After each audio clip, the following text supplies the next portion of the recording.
नमस्कार दोस्तों, इस समय कड़ाके की ठंड पड़ रही है। कड़ाके की ठंड की वजह से गरीब असहाय लोगों को काफ़ी दिक्कतों का सामना करना पड़ रहा है। ऐसे में देवरिया जनपद के विधानसभा रुद्रपुर में 336 में पहुंचे हुए हैं, जहां पे सराव खुर्द में यहां गरीब असहायों को देख सकते हैं किस तरह लंबी कतार में महिलाएं, पुरुष और बच्चे भी यहाँ मौजूद हैं। यहाँ एक तरह से समाज सेवा का काम करने वाले श्रीनाथ तिवारी पहुंचे हुए हैं और लोगों में कंबल वितरण का काम कर रहे हैं। आइए उनसे जानते हैं और वहाँ यहाँ पे उपस्थित लोगों से जानते हैं कि उनकी क्या सोच है और इससे क्या असर होगा। जी भाई साहब जी, क्या कहना चाहेंगे? कंबल वितरण का कार्यक्रम चल रहा है, इससे क्या असर होगा आम जनता पे? आम जनता ठंड से परेशान है और वर्तमान सरकार जो चल गई है उसमें जब कोई पूछने वाला नहीं है तो हमारे नेताजी तो इसमें बहुत पहले से आगे हैं। ये नया नहीं है, इससे पहले भी तमाम जब भी यज्ञ वगैरह होता था रुद्रपुर विधानसभा में तो बढ़ चढ़ करके हिस्सा लेने वाले व्यक्ति हैं ये। इनके लिए ये बहुत बड़ा मतलब कार्य नहीं है। इसके बाद भी इनका कई जगहों पर भी वितरण होगा। इन्होंने 15,000 कंबल वितरण करने का संकल्प लिया है जो चुनाव से पहले होगा। जैसे कि ये दोआबा क्षेत्र के स्थानीय लोग हैं, यहाँ स्थानीय लोगों से भी जानेंगे कि इस कंबल वितरण का असर क्या होगा और 2022 में इसका क्या असर देखने को मिलेगा। जी, यह 2022 जहाँ तक मेरा संज्ञान है कि मैं पूर्व परिचित हूँ आदरणीय श्री श्रीनाथ तिवारी जी से, यह कोई 2022 चुनाव हेतु नहीं है। जिस मुद्दे से आप पूछ रहे हैं ऐसा कोई प्रयोजन और हेतु नहीं है। चूँकि प्रदेश सरकार जहाँ कड़ाके की ठंड है, न अलाव की व्यवस्था है और न किसी को कंबल दिया जा रहा है, तो ऐसे समय में हमें जहाँ तक ज्ञात है कि इन्होंने कंबल वितरण का कार्यक्रम किया है और गरीबों को, मजलूमों को जो ठंड के नाते परेशान हैं उनको एक राहत देने का कार्य श्रीनाथ तिवारी जी ने किया है। इसे चुनाव से जोड़ना किसी प्रकार का कोई समझदारी नहीं होगी। जो भी है वो समाज सेवा है, चुनाव से इसमें कोई लेना देना नहीं है।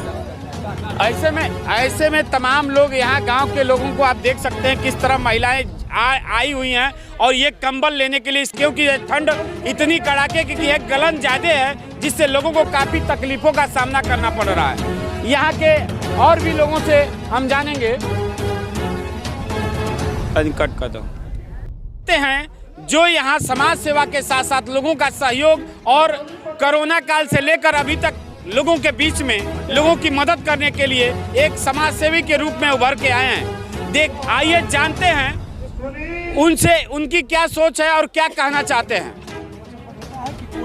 जी, आप बताइए क्या कहना चाहते हैं? हम लोगों के बीच ऐसे ही प्रतिनिधि की आवश्यकता है जो गरीबों के दुख सुख में हर वक्त खड़े रहते हैं और इस कड़ाके ठंड में जो लोगों के बीच कंबल वितरण का काम किया जा रहा है, ये सरकार विफल है।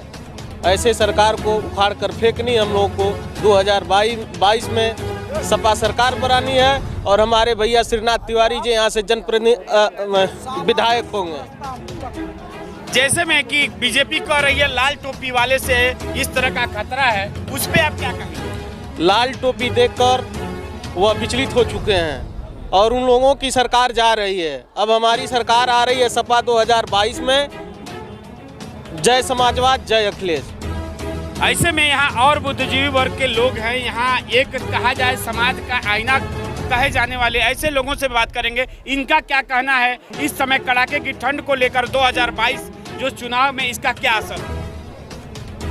इस कड़ाके के ठंड में जब तमाम यहाँ के जनप्रतिनिधि जो रह चुके हैं, चाहे वर्तमान में जनप्रतिनिधि हैं, वो अपने घर में ब्लोअर चला के रजाई के बीच में बैठे हुए हैं।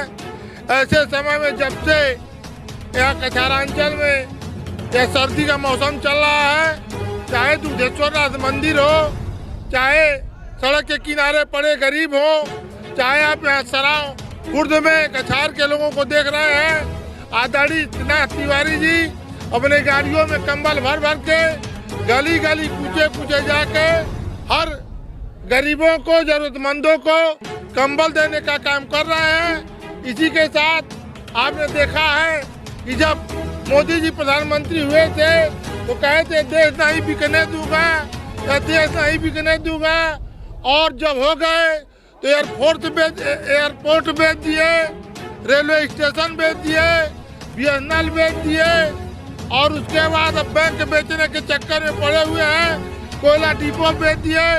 ऐसे समय में गरीब के बेटे जो गरीबी देखे हैं, आदरणीय अखिलेश यादव जी के नेतृत्व में हम लोग इस प्रदेश में सपा की सरकार बनाना चाहते हैं और रुद्रपुर से आदरणीय श्रीनाथ तिवारी जी को, जो सबके दुख दर्द को समझते हैं, विधायक बनाना चाहते हैं। ऐसे में आप सुने हैं यहाँ के वक्ता थे, उन्होंने बताया कि यहाँ श्रीनाथ तिवारी के आने वाला जो समय होगा 2022 में हम लोग उनको आगे बढ़ाने का काम करेंगे। आइए उससे समाज सेवी से जानते हैं इनका क्या कहना है, 2022 चुनाव को लेकर क्या तैयारियां हैं और क्या विकास के मुद्दे हैं। अब मुद्दे तो यहाँ देख ही रहे हैं आप, मैं यहाँ सड़क है टूटी है, सब आप आए हैं खुद रुद्रपुर से चल के आए होंगे, देवरिया से चल के आए होंगे, गोरखपुर से चल के आए होंगे, कहीं सड़क कुछ है नहीं, सड़क सब टूट गई है, कोई विकास नहीं है। जो यहाँ के विधायक हैं, मंत्री हैं, कुछ कोई काम नहीं किए। यहाँ का मुख्यमंत्री हैं, कुछ भी नहीं किए, वो भी गोरखपुर के हैं, 50 किलोमीटर पर, देख रहे होंगे आप लोग। कोई काम करने का काम नहीं किया, उन्होंने ठगने का काम किया, हमारी भोली भाली जनता को ठगने का काम किया। अखिलेश यादव जी हमारे मुख्यमंत्री बनेंगे, आप देखिएगा 2022 में बन क्या वो करे, बाद दिखाएंगे कि क्या होता है। विकास होगा, यहाँ हॉस्पिटल बनेगा, सारी जनता को जो पहले लैपटॉप मिलता था वो मिलेगा, सब बच्चों को पढ़ने के लिए जो भी सुविधा होगा उनको दिया जाएगा। अभी आपने जो कंबल वितरण किया है इस कड़ाके की ठंड में, इसका क्या असर दिखेगा आम जनता पे? आम जनता का खूब असर दिखेगा। हम लोग तो गरीबों के सहारक हैं, हम लोग गरीब आदमी खुद भी हैं और उनके साथ रहने वाले हैं। उनके झोली में, उनके कंबल में हम भी सो सकते हैं, बैठ सकते हैं, तो हम दुख उनका हम ही जानेंगे। जो कंबल इतनी बिछा के बैठ रहा है, AC लगा के सो रहा है, 4 रजाई उड़ रहा है, वो क्या समझेगा अपने गरीब का।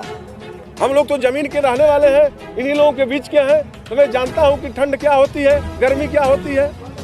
अगर आपको 2022 में यहाँ से टिकट मिलता है तो आप यहाँ की जो विकास के काम है, जो अवरुद्ध हैं, उसको कैसे पूरा करेंगे? पूरा करेंगे हम, पूरी सब रोड बनवाएंगे, स्कूल बनवाएंगे, हॉस्पिटल बनवाएंगे, जितनी मेरी क्षमता होगी सब बनवाएंगे। जब हमारे राष्ट्रीय अध्यक्ष जी जिस दिन मुख्यमंत्री बनेंगे, उनसे लड़ के भिड़ के, चाहे जैसे हाथ जोड़ के कि नहीं हमारे अध्यक्ष जी, हमारा कछार दुआबा क्षेत्र जो है बड़ा पिछड़ा हुआ है, पैसा ले आएंगे, ले काम करेंगे। स्टेडियम बनाने का भी काम करूँगा मिनी एक रुद्रपुर में, यहाँ डिग्री कॉलेज बनाने का काम करूँगा, यहाँ हॉस्पिटल बनाने का काम करूँगा, डॉक्टर को ले आने का काम करूँगा कि डॉक्टर आके यहाँ इलाज करें। ऐसे में उत्तर प्रदेश के मुखिया कहते हैं कि हमारी डबल इंजन की सरकार है, लगातार विकास के काम कर रहे हैं। इस पे आपका क्या कहना होगा? अब इस पर कहना क्या होगा भाई साहब, आप तो खुद एंकर हैं, जानते हैं कि क्या किए हैं उन्होंने। हमारे राष्ट्रीय अध्यक्ष जी जब 5 साल पहले रहे हैं तो आप देखे होंगे, लखनऊ से चल के आप दिल्ली 8-8, 10-10 घंटे पहुँचते थे, आप 4 घंटे पहुँचते हैं। उन्होंने पूर्वांचल एक्सप्रेस बनाया है, कितना एक्सीडेंट हो रहा, क्या हो रहा आप देख रहे होंगे, खुद देख रहे हैं, उस पर कहीं मार्केटिंग नहीं है। और हमारे राष्ट्रीय अध्यक्ष अखिलेश यादव ये मुख्यमंत्री थे तो उस पर तीनों तरफ से बैरिकेटिंग है कि कोई जानवर नहीं चढ़ सकता, इंसान नहीं चढ़ सकता है, जानवर की बात छोड़ दीजिए। ऐसे में आप सुने हैं कि 2022 का चुनाव का आगाज हो चुका है, सारी पार्टियां अपना दमखम बांधने में लगी हैं। देखना यह है 2022 में किसकी सरकार बनती है और किसके सर पे ताज होगा। इसी के साथ जय हिंद।